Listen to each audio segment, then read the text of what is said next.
Hello, and Assalamu alaikum. And we are back with you with the 13th episode of Bas 5 Minute. So, पिछले 2 episodes से we've been talking about the different myths जो गलत फहमियाँ हैं around mental health disorders. हमने सोचा था कि हम एक ही episode करेंगे, लेकिन हमें बहुत सारा feedback मिला that this is very helpful. And these, a lot of people are liking it, and it's helping them understand mental health illnesses more. So, इस वजह से we've been, taking more time to talk about some of these myths and गलत फहमियाँ जो associated हैं mental health disorders के साथ. आज जो हम 3 गलत फहमियों के बारे में बात करेंगे, and all 3 of them are actually very, very close to my heart. पहली ये है कि बच्चों को mental health illnesses नहीं होते हैं. जैसे आप सब लोगों को पता है कि मैं I'm a child adolescent psychiatrist. I work with adults, but I also work with children and adolescents, and these young teens are my favorite population to work with. I really enjoy working with them.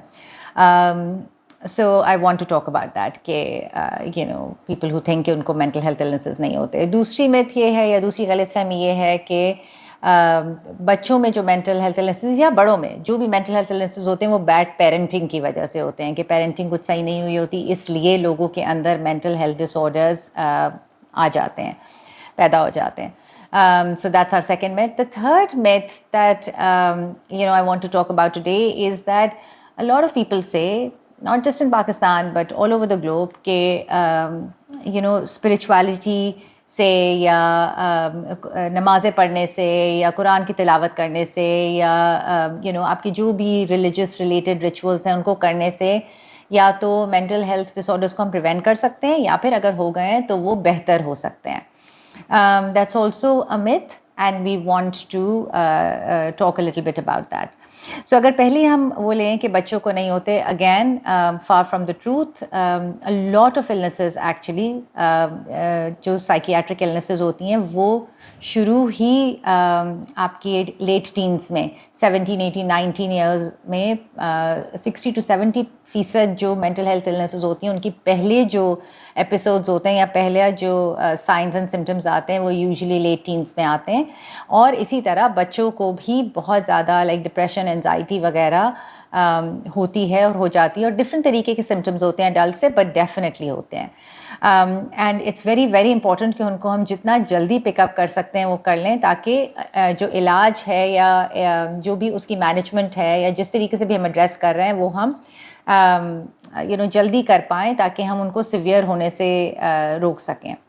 Mild to moderate level पे हैं तो we can nip it in the bud at that time. The other myth is कि bad parenting causes mental health illnesses. Again, very important कि जो भी सहनी अमराज हैं वो दूसरी बीमारियों की तरह हैं. बैड पेरेंटिंग से जिस तरह किसी को स्किन की डिजीज़ नहीं हो सकती, या बैड पेरेंटिंग से अगर आपने बच्चों को बाहर खिलाया है, मट्टी में खिलाया है, तो लोग कहेंगे कि अस्थमा बच्चों को इसलिए हो गया क्योंकि आपने उनको गलत जगह पे खिलाया. That's not true. ये सब बहुत कॉम्प्लिकेटेड डिजीज़ होती हैं और बहुत सारे वजूहात होती हैं. डेफिनेटली बैड पेरेंटिंग से अगर कुछ चीज़ होनी होती है तो वो वर्स ज़रूर हो जाती है. That can be one of the factors, but bad parenting अकेले as a sole reason does not cause mental health disorders. Third myth जो गलत फहमी है कि रिलीजियोसिटी से या अल्लाह के करीब होने से या नमाज़ें पढ़ने से या कुरान की तिलावत करने से मेंटल हेल्थ डिसऑर्डर्स ठीक हो जाते हैं.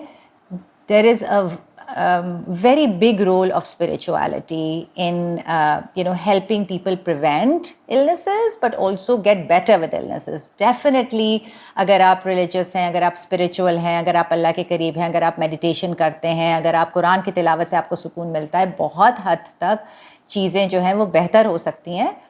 बट सिर्फ उसको करने से, जिस तरह अगर कोई कहे कि सिर्फ एक्सरसाइज करने से आपकी मेंटल हेल्थ इलनेस बेहतर हो जाएगा, या सिर्फ थेरेपी से मेंटल हेल्थ डिसऑर्डर बेहतर हो जाएगा, या योगा करने से बेहतर हो जाएगा, तो इसी तरह किसी एक चीज़ से, कोई भी एक चीज़ नहीं होती जिसको करने से आपकी मेंटल हेल्थ इलनेस बेहतर हो जाती है.